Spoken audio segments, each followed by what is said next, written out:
Assalamualaikum. So kita akan mula kelas sekarang. Sebelum tu baca doa dan lari ya Allah, apa lari? Baca doa dan juga surah Fatihah ni.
Okay, so hari ni kita nak belajar tentang pengosmo kawal aturan.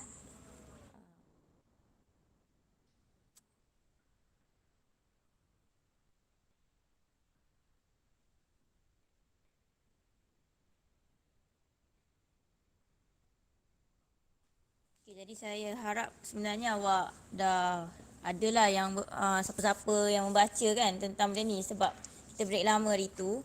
Okay, jadi sebenarnya pengosmo kawal aturan ini adalah salah satu daripada homeostasis lah, macam yang kita duduk belajar sebelum-sebelum ni. Dalam tajuk ni kita belajar tentang homeostasis. Okey, jadi proses pengosmo kawal aturan ini sebenarnya adalah proses mengawal atur tekanan osmosis darah. Sebab tu nama dia osmo, ada pengosmo. Jadi kan peng tu biasalah untuk proses kan.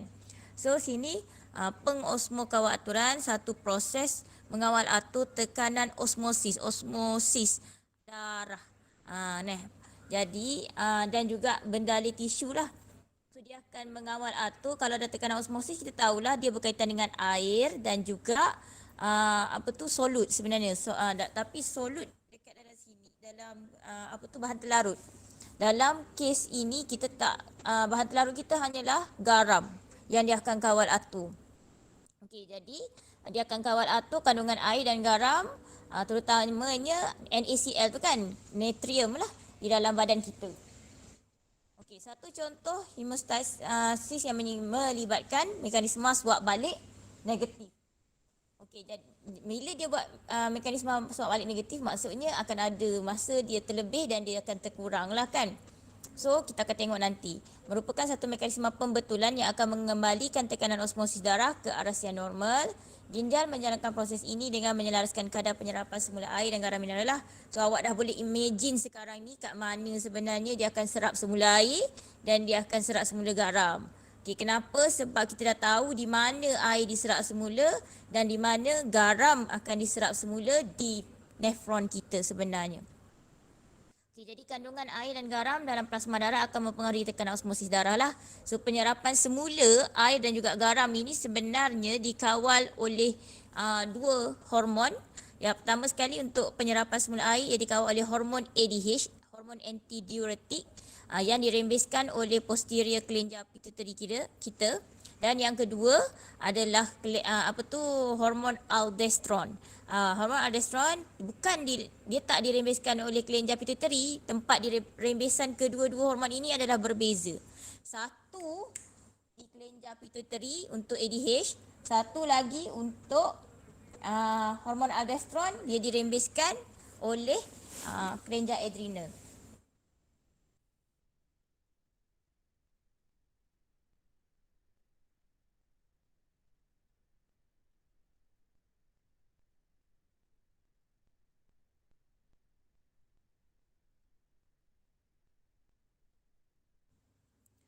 Okey, jadi ini apa yang ada dekat dalam buku teks awak lah. So kita tengok sini, bila kita cerita pasal mekanisme hemostasis, maksudnya ada sebab balik positif kan, sebab balik negatif. Okey, so akan ada satu keadaan di mana kita kata dia terlebih ataupun terkurang tadilah. Dia daripada aras yang normal. So kat sini awak boleh tengok tekanan osmosis darah. Kalaulah tekanan osmosis darah ini normal, tak ada apa-apalah. Tetapi sekiranya orang itu dia ambil air yang banyak, dia minum air yang banyak, apa jadi? Ini yang berlaku. Apa yang berlaku dalam buku teks awak tu di sebelah kiri. Yang ini yang berlaku di sebelah kanan ini kalau orang tu minum air yang sedikit. So dekat sini senang aja. Awak ingat time awak puasa ini jadi sama lebih kurang macam kalau glukosa dengan kawal atur aras gula lah. Keadaan di mana? So kat sini kalau dia minum air yang banyak baru lepas buka puasa ke apa kan. So tekanan osmosis darah, okay, kita start dari sini minum air terlalu banyak, tekanan osmosis darah dia akan turun ke bawah julat yang normal. Kenapa? Sebab dalam badan kita air banyak, molekul air banyak dekat dalam darah kita. Okey, jadi tekanan osmosis darah menurun. So tekanan osmosis ni dia gini. Dia ni bila air banyak dia rendah. Bila badan tak cukup air, tekanan osmosis meningkat. Maksudnya keperluan air itu tinggi. Sebab tu dia jadi tekanan osmosis meningkat. Sebab dia kurang air. Awak kena ingat itu. Jangan tertukar. Ramai pelajar tertukar. Bila cerita pasal tekanan osmosis darah naik, maksudnya badan kita tak cukup air. Tapi kalau tekanan osmosis darah rendah, menurun, maksudnya badan kita banyak air dekat dalam darah kita. So tekanan osmosis darah kita akan menurun bila kita ada banyak air dekat dalam darah. Okay. So jadi bila tekanan osmosis darah kita menurun, siapa yang kesan? Mesti ada perkataan reseptor lah. Satu reseptor tu yang mengesan dia kena ada perkataan reseptor kat situ. So apa? Osmoreseptor. Kat sini osmoreseptor sebab dia nak kesan perubahan tekanan osmosis darah. Jadi osmo kat situ osmosis lah. Reseptor tu reseptor yang mengesan tekanan osmosis darah. Duduk di mana? Sama juga mesti duduk di dalam hipotalamus. Biasanya kebanyakannya akan ada di dalam hipotalamus lah yang berhampiran dengan kita punya medula oblongata. Okey. So osmoreseptor di dalam hipotalamus ini kurang dirangsang. Okey, kenapa? Sebab ada tekanan osmosis darah rendah kan. Okey, jadi kelenjar pituitary tidak akan dirangsang jugalah, kurang dirangsang juga. Jadi kuranglah ADH akan dirembeskan daripada kelenjar pituitary.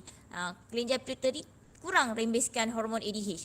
Hormon ADH ini akan dihantar, kalau dia dirembeskan sebenarnya dia akan dihantar ke kita punya tubul pengumpul.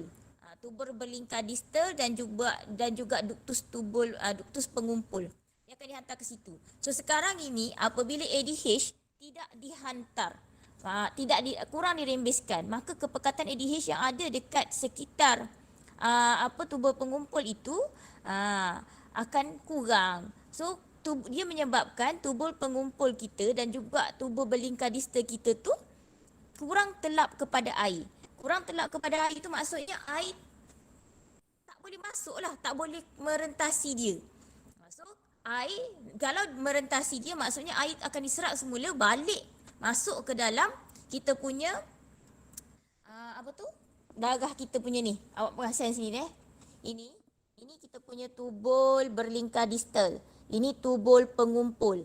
Okey, apabila LDH ini kurang dirembeskan, bila dia sampai dekat sini, tubul dekat sini dengan tubul kat sini, sini tubul lingkar distal. Sini ductus pengumpul. Ada setengah buku dia panggil tubul pengumpul. Okey. Dia menyebabkan kita punya dinding tubul pengumpul ini ataupun dinding tubul lingkar distal kita ni jadi tak telap kepada air.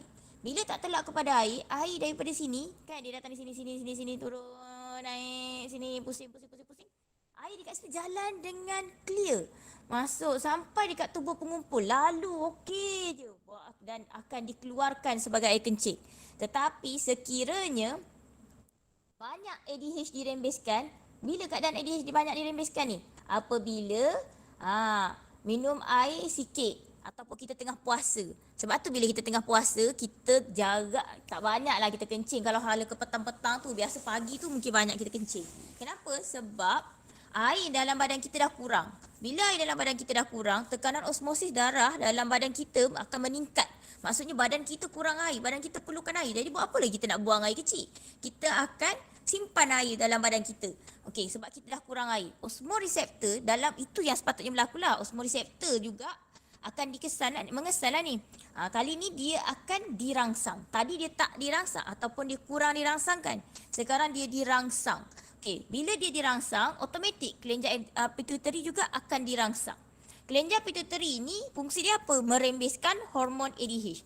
So dia akan hantar hormon ADH tu terus kepada masuk dalam darah, pergi sampai dekat sini, dekat tubul berlingkar distal dan juga dekat sini tubul ductus pengumpul kita.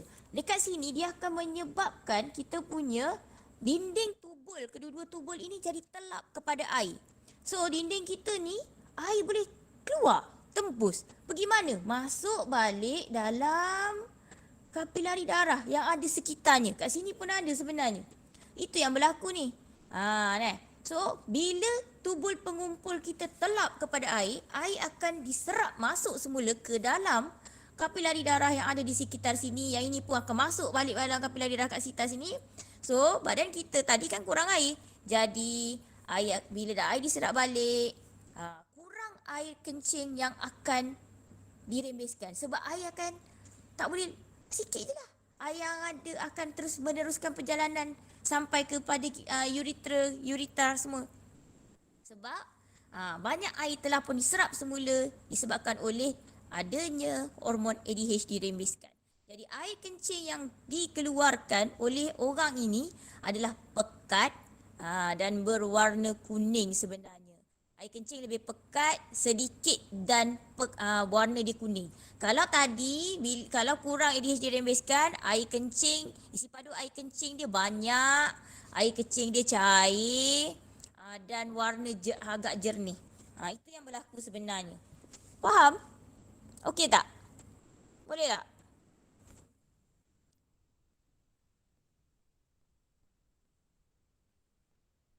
Lima A dan 4A. 1, 2. Siapa Auni Balkisha? Standard ke? Siapa? Iskandar ke? Iskandar. Okey, 1, 2, 3, 4, 5, 6, 7, 8, 9, 10. 10 orang. Siapa seorang lagi tak ada ni kelas awak ni? Haziq. Syazwina ni siapa? Tak ingat dah saya. Ama Ego. Ama. Haziq tak ada ni. Haziq tak ada ni. 4A. Okay, cikgu. Haziq, Haziq sorry tak ada. 5A Alisha, Farid, Mia, Ras. 5A 4 orang ni. Duduk seorang. Di mana Haziq? Siapa tahu? Tak ada siapa tahu? Dia tak on WhatsApp tu. Tak on WhatsApp. Sebelum cuti hari tu siapa yang tak masuk? Dia ke? Dia juga ke? Tak ingat Tak apalah. Okey, saya nak tanya ni macam mana? Faham ke tak?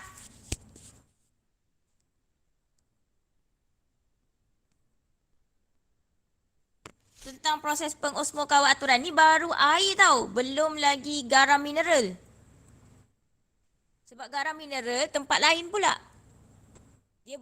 Dia bukan di tubul berlingkar distal dan bukan di ductus pengumpul. Kalau garam, dia bila tekanan osmosis darah meningkat jugalah sebenarnya garam tu. Okey, sebenarnya dia berlaku sama serentak tau. Tetapi tempat tindakan dia tu adalah lain tempat dia. Kita tengoklah. Okey, untuk penyerapan semula garam. Hormon yang dirembeskan adalah hormon aldosteron. Dia dirembeskan oleh korteks kelenjar adrenal lah. So dia akan kawal atau penyerapan semula ion natrium. Okey, yang ni tak ada apa-apa lah. So kat sini awak kena ingat sebenarnya ada dua. Satu ADH, satu aldosteron. Okay, dalam buku teks awak ni dia fokus kepada ADH. Dia tak ada pasal aldosteron. Tapi saya nak bagi tahu awak jugalah sebab bila cerita pasal apa tu air kencing ni sebenarnya dia ada kawal atur garam. Atas tu ada tapi kat bawah ni tak ada. Dia cerita pasal air je. Kalau tengok kamu punya buku teks besar 256 ni, dia fokus kepada pengawal atur air sahaja. Padahal dia sebenarnya sekali. Okey, tak apalah. Saya tetap akan terangkan sedikit lah tentang hormon aldosteron ni. So dirembeskan oleh korteks kelenjar adrenal. So kat sini dia ada ni, ini kelenjar adrenal kita. Okey, dekat sikit. Tadi daripada atas, daripada kita punya otak, kan. Yang ini dekat dia punya buah pinggang saja. So ini kalau selengkapnya lah sebenarnya. Kelenjar kalau tengok tekanan osmosis darah meningkat, kelenjar pituitari tadi awak dah tahu dah akan yang ini meningkat, yang ini turun. Kalau ikut buku teks awak, yang ini alik kiri, yang ini alik kanan lah. Okey, apabila kelenjar pituitari dirangsang untuk merembeskan hormon ADH, manakala kelenjar adrenal kurang dirangsangkan. Ini tekanan osmosis darah meningkat. Maksudnya apa? Dalam badan kita air kurang, okey, garam banyak. Mungkin garam banyak lah kita kata. Ada solut banyak, ada benda lain banyak lah.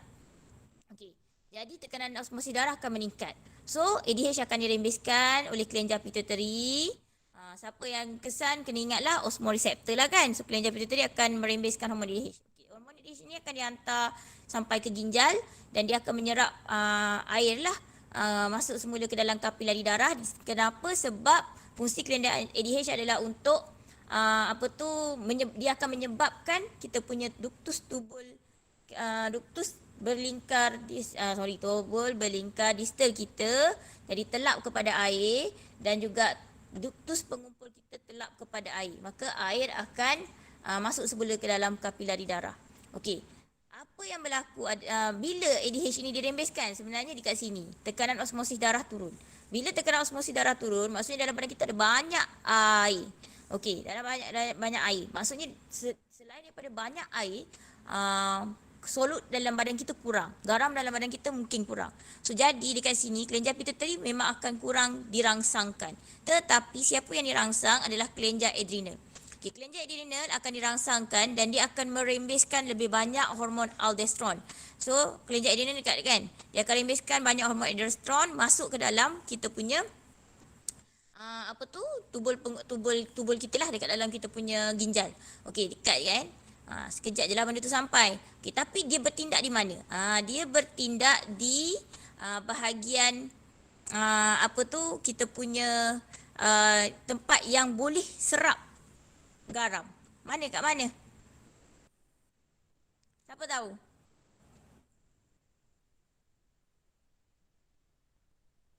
Siapa tahu? Dekat mana garam diserap? Ingat, siapa ingat?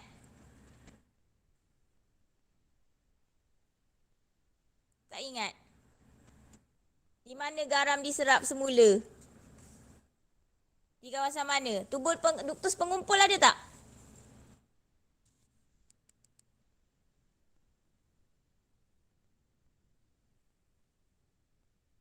5A, 4A, tak ingat ke?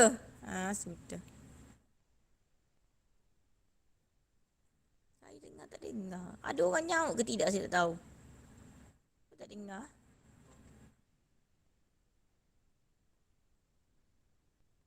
Kalau saya tutup mic.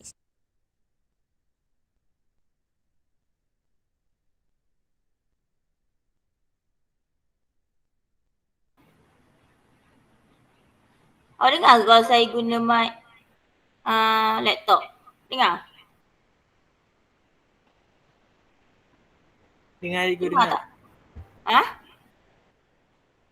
Dengar. Dengar cikgu. Dengar. Sebab saya tak dengar awak respon ke tidak sebenarnya bila saya guna telefon saya. Kenapa telefon saya jadi slow dah? Okey. Sekarang saya nak tanya awak. Ingat tak dekat mana garam diserap semula? Kan kita dah Ikut belajar Henley. dapat semula garam. Tubul. Kat mana?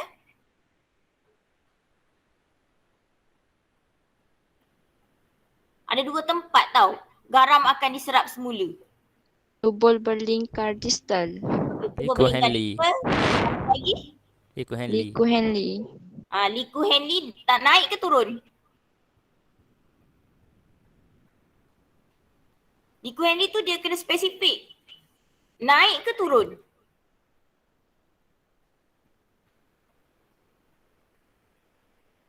Yang serap garam. Naik ke? Yang menaikkan. Okey, bila kelenjar pituitary kurang dirembeskan dan kita punya kelenjar adrenal merembeskan lebih banyak aldosteron. So, apa yang aldosteron buat adalah aldosteron ini akan menyebabkan tubul berlingkar distal kita. Serap. Dia akan fokus kepada tubul berlingkar distal lah. Dia akan serap lebih banyak garam di situ. Okey, bila lebih banyak garam diserap semula, air kencing yang dihasilkan sama macam awal tadilah.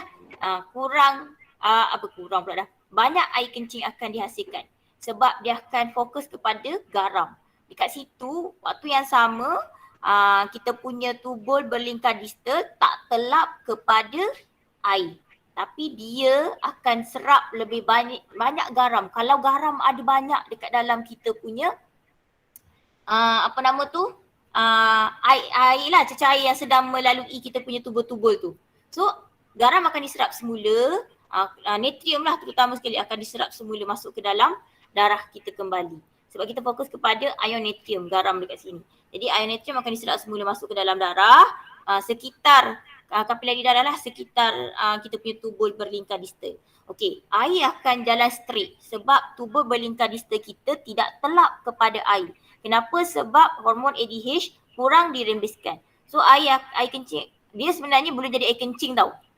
Dia lalu dulu, selagi dia tak keluar daripada badan kita, kita tak panggil pun dia air kencing.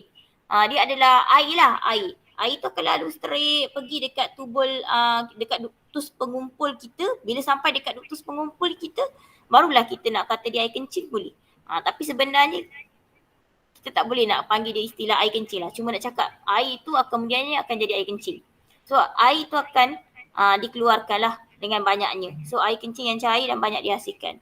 Okay, jadi kat sini sebenarnya air last sekali memang yang kita tak nak baru kita akan keluarkan. Selagi kita nak air ataupun garam dalam badan kita, maka kita akan serap balik semula. Bergantung kepada keperluan kita. Keperluan badan kita. Kita tak tahu pun sebenarnya tapi badan kita tahu benda tu. So kena ingat yang tu lah. Jadi bersama-sama dengan ADH adalah aldosteron. Aldosteron juga akan dirembeskan bersama-sama dengan ADH. Cumanya sewaktu ADH dirembeskan, aldosteron tidak akan dirembeskan. Bila aldosteron dirembeskan, maksudnya ADH tidak dirembeskan. Biasanya memang macam itulah. Kalau tak jadi macam tu, maksudnya something ada kat mana-mana lah silap dekat dalam badan kita kan. So apa yang berlaku sekiranya benda ni tak jadilah, proses pengosmokawaturan ini tidak berlaku dengan elok, maka akan ada dua keadaan di mana ginjal kita bermasalah lah. So bila ginjal kita bermasalah, orang itu sebenarnya orang yang mengalami masalah pengosmokawaturan ini akan buat biasa hemodialisis. Kan? Soalan ada tanya dekat awak tu, dekat muka surat mana ada suruh awak cari sebenarnya aktiviti 13.2 tu. Ada ni. Dan ni. Maksudnya hemodialisis ni memang penting lah awak kena tahu apa benda hemodialisis ni. Sebab soalan aktiviti 13.2 ni ada dekat dalam buku teks awak ni. Awak kena cari tentang hemodialisis ni. Okay, jadi kalau pengosmokawaturan tidak berlaku dengan elok dekat dalam badan kita, maka orang tu memang kena buat proses hemodialisis. Saya rasa semua orang tahu apa maksud hemodialisis. Hemo tu darah, dialisis tu pecah. Lisis tu pecah. Maksudnya kita memecahkan sebenarnya molekul-molekul darah lah. Tak adalah pecah betul sebenarnya. Kita cerai, nak katakan ada pula belakang ni nanti kan awak tengok. Maksud hemodialisis ni. Kita cuci darah kita tu. Darah kita akan masuk keluar daripada badan, masuk dalam mesin dan dia akan ambil. Dia buat, sebenarnya mesin hemodialisis tu macam buah pinggang tapi duduk kat luar. Tapi darah kena lalu kat situ. So memang lama lah ambil masa, sebab tu orang buat hemodialisis ni 1 hingga 2 jam. Kalau kuat dia punya tu, banyak benda yang ada dekat dalam darah dia tu yang tidak dikeluarkan, memang lama lah sikit. Dan kerap dia kena pergi untuk buat hemodialisis. So sebab apa? Sebab buah pinggang dia dah tak boleh berfungsi macam normal. Jadi dia kena bersihkan darah dia tu, sebab awak tahu dah tadi kan, benda-benda yang kita tak nak kita akan keluarkan daripada badan kita melalui air kencing. Jadi bila ginjal rosak, maka tetap kena bersihkan. Kalau tak bersihkan, dia akan jadi masalah lain pula. So kena buat hemodialisis. Okay, satu lagi, kalau dah teruk sangat ataupun ginjal itu ada jangkitan, maka dia kena buat pemindahan ginjal. Cuma benda ni susah lah sebab nak cari penerima dan penerima yang sepadan itu agak susah. Jadi ini soalan yang pernah keluar. Awak boleh tengok, saya nak pergi cepat-cepat, saya tak boleh tunggu kat sini. Ni kertas 3. Kalau keluar soalan ni lah, tapi macam tak logik je lah. Nak suruh awak buat eksperimen, nak pergi kencing apa semua tu kan. Tapi kita buat eksperimen ini dekat dalam, sepatutnya kita buat eksperimen ini dekat dalam makmal lah. Cumanya soalan eksperimen ini mungkin tak logik keluar waktu SPM. Itu je lah. Tapi ini eksperimen wajib untuk kita siapkan di dalam makmal sebenarnya. Kalau buat ni, tapi saya tak pernah buat. Biasa saya, sebelum ni saya tak pernah buat lah. Kalau tak silap saya, dia eksperimen wajib sebenarnya ni. Untuk tahu, saya tak ingat lah sebab dengan tingkatan 5 pun saya tak sempat buat benda ni. Kalau saya tak ingat senarai eksperimen wajib yang belakang-belakang tu. Tapi yang ini ni sebenarnya simple je, cumanya sanggup atau tidak. Sebab saya tanya pelajar saya sebelum-sebelum ni, semua tak sanggup untuk collect air kencing. Jadi tak pernah buat lah eksperimen ini. Dia kena ambil air kencing pelajar, sukat. Check banyak mana baru kita tahu. Memang eksperimen ni memang akan jadilah sebenarnya. Kalau buat, cuma dia ambil masa yang lama lah. Kita ada masa 1.5 jam paling lama untuk buat eksperimen. Susah lah sikit. Ataupun yang ni, kalau ikut kat sini ni, bawa balik rumah. Tapi tak tahu boleh percaya ke tidak. Dan nak buat tu kena mari sekolah selalu buat, sebab dekat sini murid tidak boleh makan dan minum selepas jam 12.30 malam pada malam sebelum eksperimen dijalankan. Dia kena ni lah, sebab tu dia agak susah sikit. Okey, yang tu biarlah. Yang ini merupa maklumat yang membincangkan mengenai hemodialisis. Tolong carilah, awak carilah sendiri buat sendiri kajian apa benda hemodialisis semua. Saya akan sentuh sikit kejap lagi, tapi tidak detail sangat. Awak cari sendiri dengan lebih detail tentang apa dia hemodialisis ni sebenarnya. Sepatutnya memang kena buat dan hantar. Tapi biarlah dulu, saya banyak lagi benda nak kena nak kejar kan. Nanti kan banyak sangat dengan buku apa semua, saya tak suruh lah. Saya tidak suruh awak buat dan hantar pada saya. Cuma sepatutnya awak cari sendiri. Itu je saya boleh cakap. Sebab bila dia keluar soalan macam ni, maksudnya dia boleh keluar dalam soalan esei, dia boleh keluar dekat dalam soalan struktur. Okay. Yang ni pun saya tak ni. Yang inilah kalau buat eksperimen ni sepatutnya. Jadi saya nak skip juga, nanti tak habis yang 13.3. Okey, 13.3 isu kesihatan berkaitan sistem urinari. Boleh masuk ke tak ni? Senyap je asyik-asyik awak. Boleh go. Faham ke sebenarnya tentang proses pengosmokawat aturan?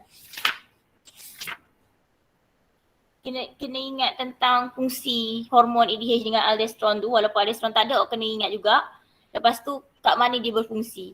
Tu yang penting lah. Lepas tu apa jadi kalau dia dirembeskan, air kencing jadi macam mana. Kalau dia tak dirembeskan, air kencing jadi macam mana.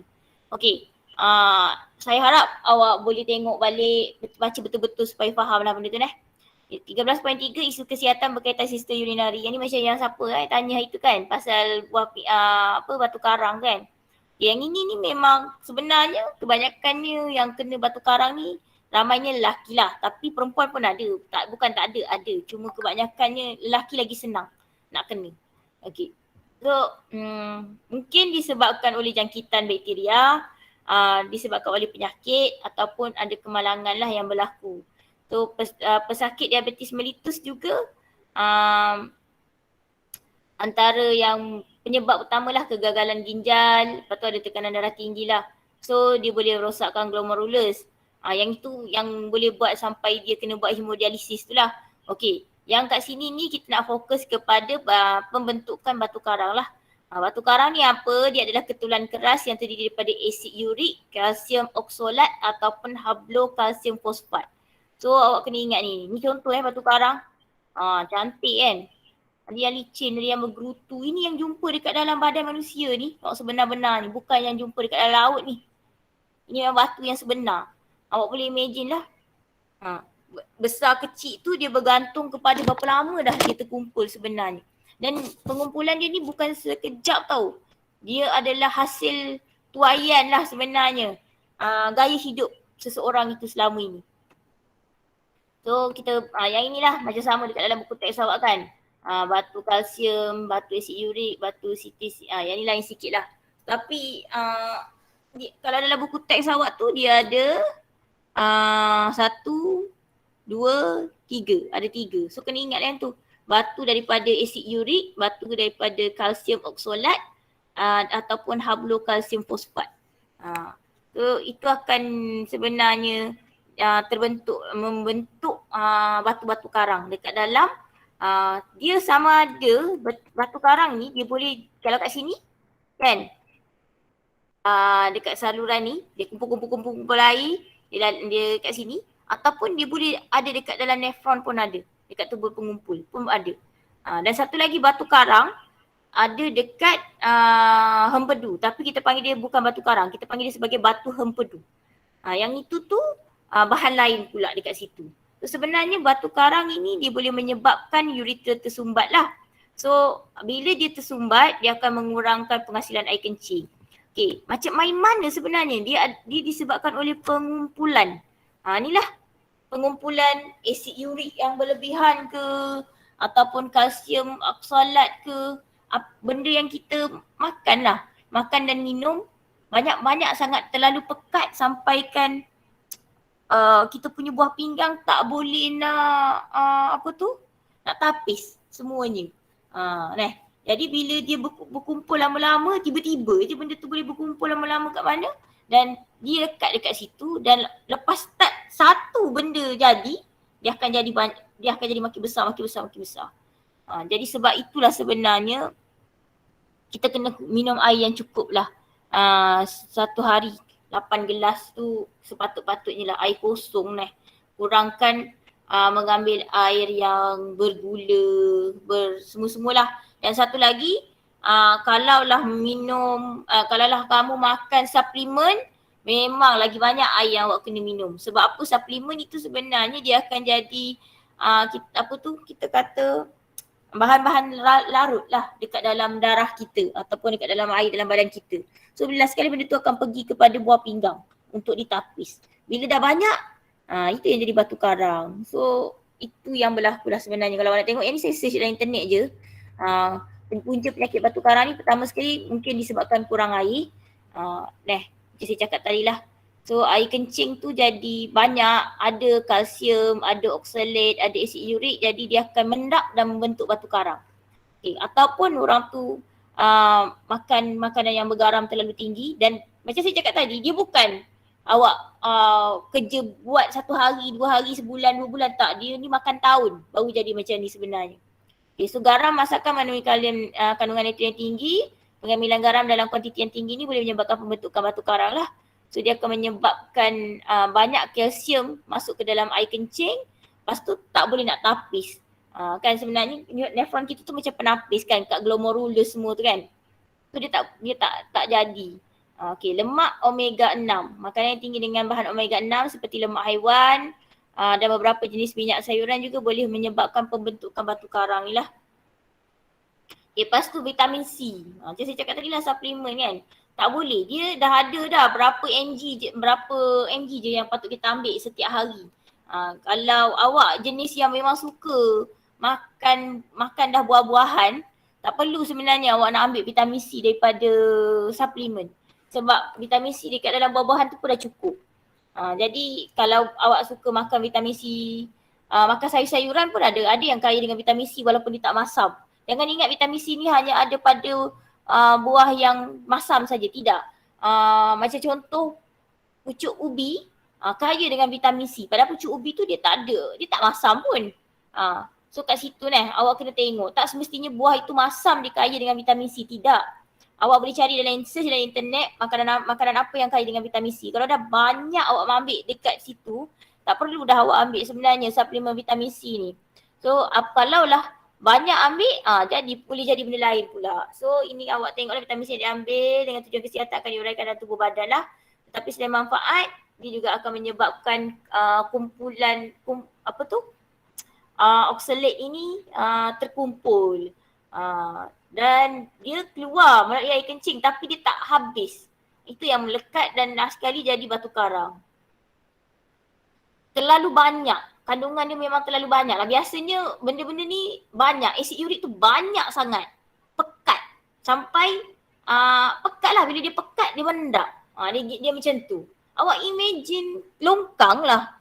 Kalau air kalau kita buang air dekat longkang tu, air tu kurang tanah kan. Kalau kita letak air dengan banyak tanah dengan kurang tanah, air yang banyak tanah tu dia akan lama-lama tanah tu akan mendap, pasir tu akan mendap dekat situ, dia akan jadi timbunan dekat situ. Ni pun sama lah sebenarnya apa yang berlaku dekat dalam badan kita.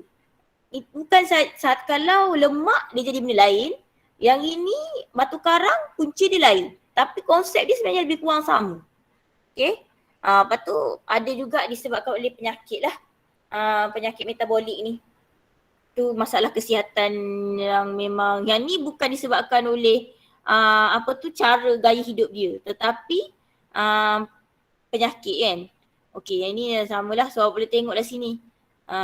Kalau batu kalsium tu terbentuk hasil campuran berapa peratus bahan kalsium dan ia berbentuk bercabang dan tajam. Kalau batu kalsium fosfat terbentuk akibat jangkitan kuman dalam air kencing lah, dia bersifat alkali. Batu asid urik pula terbentuk akibat daripada penyakit gout. Batu karang ni saya cakap dah tadi, bukanlah dalam saluran empedu saja, tetapi juga saluran empedu, bukan dalam saluran kencing saja tetapi juga dalam saluran empedu. Cuma dekat dalam saluran empedu tu punca dia lain lah sikit, tapi konsep dia sama. Maksudnya ada benda yang banyak terlebih dalam badan kita yang tak boleh dikeluarkan daripada badan kita, dan dia akan berkumpul dekat situ dan dia akan blok. Bila dia blok tu, kalau air kencing dia blok, sakit. Memang sakit. Mesti kena bawa tubik. Macam mana nak bawa keluar tu, kalau tak silap saya lah ni, boleh pergi, kalau jumpa doktor akan bagi ubat dulu untuk lembutkan batu karang tu. Tapi kalau tak jalan ataupun batu tu terlalu besar, dia akan masuk, dia akan tebuk lah, macam dia sebenarnya panggil operate yang kita kata minor lah. Dia tebuk lubang untuk masuk kamera, lepas tu dia masuk macam kata gerudi ke, bukanlah, tapi alat lah yang dia nak ni kan. Lepas tu ataupun macam dia sekali ada tu, kalau tak silap saya, sekali dengan pengaut dia sekali untuk kaut dia. Dia kata silap dia tebuk tiga lubang. Carilah. Itu kalau awak rajin awak akan jumpa lah benda ni. Kata silap saya dia akan tebuk 3 lubang untuk masukkan benda tu. Tapi bukan daripada mulut. Dekat perut kita je. Ada, nanti awak ingatkan ada kan yang dia masuk sekali dengan kamera tu, ada yang masuk ke perut. Ada yang masuk ke lubang bawah pun ada. Tapi yang ni kata silap saya dia tebuk dekat bawah sikit, dekat dengan perut gitu. Macam mana? Tapi adalah dia gitulah.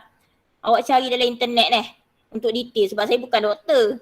Tapi lebih kurang macam tu lah. So sama ada cara tradisional pun ada, kadang jadi kadang tak jadi. Kalau batu hempedu dia terbentuk di salur hempedu. Yang itu kalau dia blok, awak kena ingat fungsi hempedu tu apa. Kalau dekat sini batu karang, tempat dia blok tu kat mana. Kalau macam dekat dalam gambar ni, awak fikir logik je lah ni. Apa jadi? Air kencing tak boleh dikeluarkan. Orang tu akan sakit ni. Bengkak kat sini, sakit. Dia akan blok laluan air kencing. Kalau batu hempedu, apa fungsi hempedu? Apa fungsi salur hempedu tu? Dan dia lekat betul-betul dekat salur hempedu tu. Memang akan sakit. Memang yang ni pun sakit, yang tu pun sakit.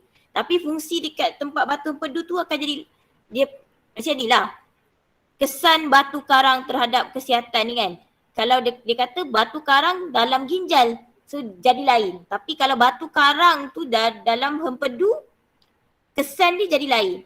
Awak kena ingat konsep itu. Kalau batu hempedu, cek balik. Apa fungsi hempedu dekat kita belajar dalam bab 6. Apa tu bab 6 Bab pasal apa tu? Pencernaan. So awak kena tengok kat situ lah. Boleh ke untuk isu kesihatan ni? Yang ni sedikit tentang pemindahan ginjal tadi. Satu prosedur untuk menggantikan ginjal yang tidak berfungsi lah. Dalam proses ni, dia kan ginjal baru tu diletakkan di bahagian bawah abdomen. Salur vena cava dan arteri bagi ginjal yang baru akan disambungkan kepada vena cava lah. So ginjal yang bermasalah tu tak akan dikeluarkan kecuali ginjal itu menyebabkan jangkitan. Atau dia kalau ada lagi dia dekat dalam tu, dia akan meningkatkan tekanan darah. Baru dia bawa keluar ginjal lama. Kalau tidak, orang tu masuk ginjal baru je sambung. Dia tak bawa tubik lah ginjal lama tu.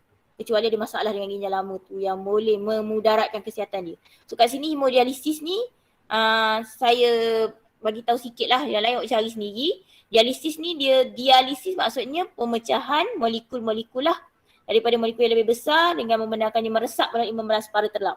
So kat sini dalam mesin hemodialisis tu dia ada membran separa telap. So awak boleh buat connection dengan apa yang kita belajar tentang membran separa telap dekat dalam bab 3 awal awak belajar hari tu tentang proses penyerapan dekat antara membran separa telap tu. So ingat membran separa telap dia hanya membenarkan bahan-bahan tertentu saja melintasinya. So kat sini dia ada konsep kat situ berkaitan. So semasa hemodialisis darah pesakit akan dipam dari arteri radius dekat pergelangan tangan lah. Biasa awak selalulah tengok benda ni. So dia akan masuk keluar ni. Dia akan ambil daripada arteri darah dan darah tu akan masuk dekat dalam mesin dialisis. Cuci, masuk balik semula dekat dalam tangan dekat vena sefalik dekat tangan yang sama. Dalam masa yang sama, doktor akan masukkan heparin untuk mengelakkan pembekuan darah. So biasa pesakit ginjal ni macam saya cakap tadi lah, atas badan dia sendiri. Kalau kuat masalah dia tu kena cuci banyak, maka keraplah dia akan pergi cuci darah.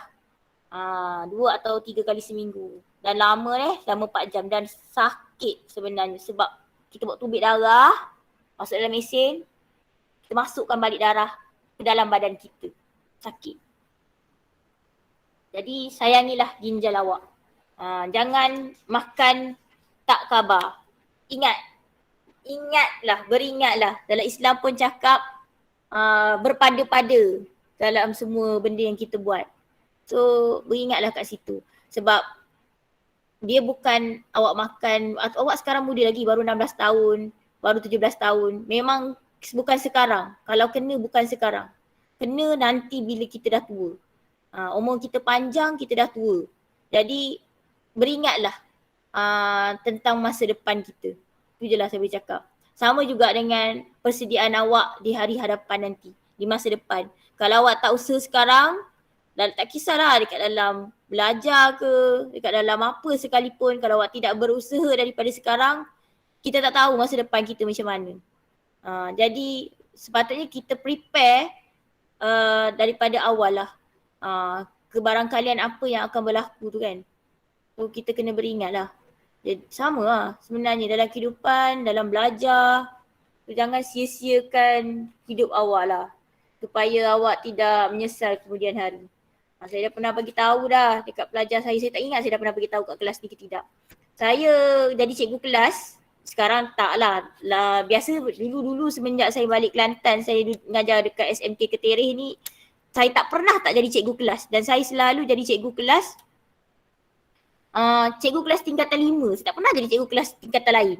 Setiap tahun saya jadi cikgu kelas tingkatan 5. Start daripada mula-mula saya mengajar di SMK Ketereh.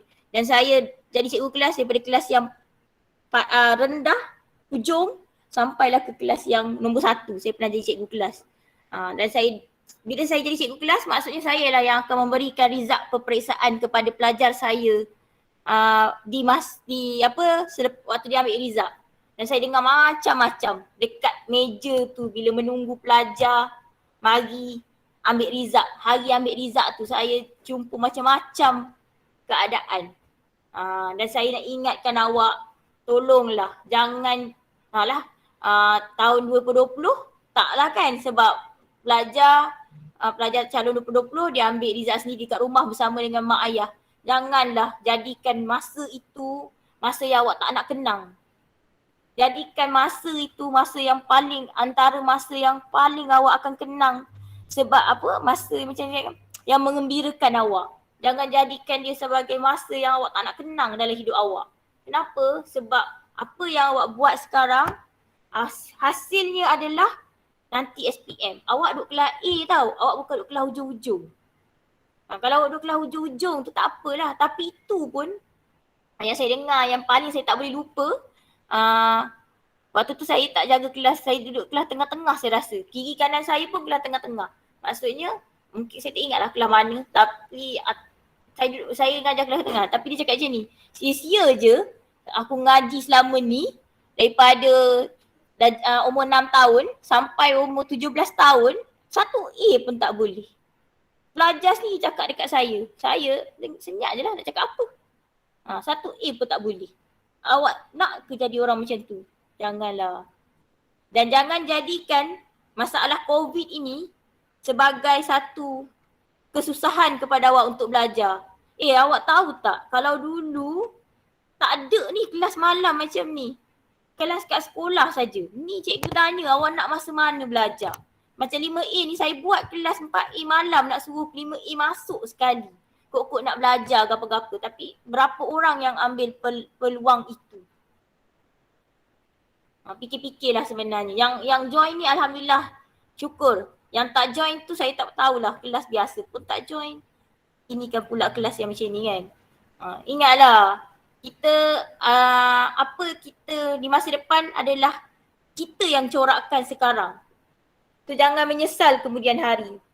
Tu je saya nak cakap. Jangan ada perkataan kalau dalam hidup kalau boleh. Kalau boleh jangan ada perkataan kalau. Kalaulah aku dulu rajin. Kalaulah aku dulu rajin sikit je mesti dapat result yang tak ada. Kalaulah aku tak buat ni. Kalaulah aku bawa kereta slow sikit. Kalaulah tak ada. Sebelum apa-apa beringatlah. Saya tak cakap dekat awak, saya sendiri kat saya. Saya selalu lupa juga benda tu. Sama-sama beringat. Itu je lah boleh cakap. Okay lah. Kalau tak ada apa-apa, boleh dah kita berhenti pukul 10 dah. Habis bab ni, nanti bab 14 ni, yang ni lagi best ni, bab 14 ni, bab pasal rangka ni. Biasa pula kalau saya ngajar dalam kelas, bolehlah. Yang seronoknya adalah kamu akan excited untuk tengok orang ni lah, rangka manusia yang ada dekat dalam makmal. Tapi time saya menerangkan tu semuanya sebab tulang kan tak nampak. Yang excited time gigi ke, betul ke ada 33 sacrum 33 kita punya turus vertebra. Yang tu memang excited lah, cari kan mana satu sacrum, yang mana satu caudal lah. Memanglah sampai tercabut semua. Yang tu excited lah, tapi time saya bagi tahu apa dia, vertebra thorax, vertebra lumbar, ni main malam pula, agak-agak tak ngantuk lah esok awak. Benda ni seronok tapi tak tahu. Kita tengoklah esok kan. Okay, kalau tak ada apa-apa nak tanya.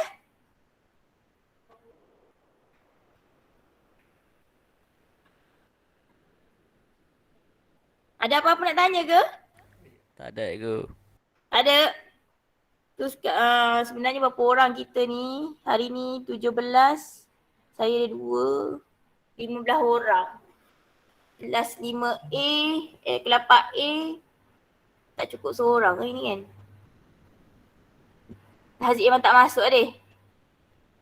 Kelas 4A tak cukup seorang. 11. 10. 5 orang 5A. Rasa orang sama je 5A ni. Siang hari dengan malam. Okay dah, tak ada apa-apa dah nak tanya ni.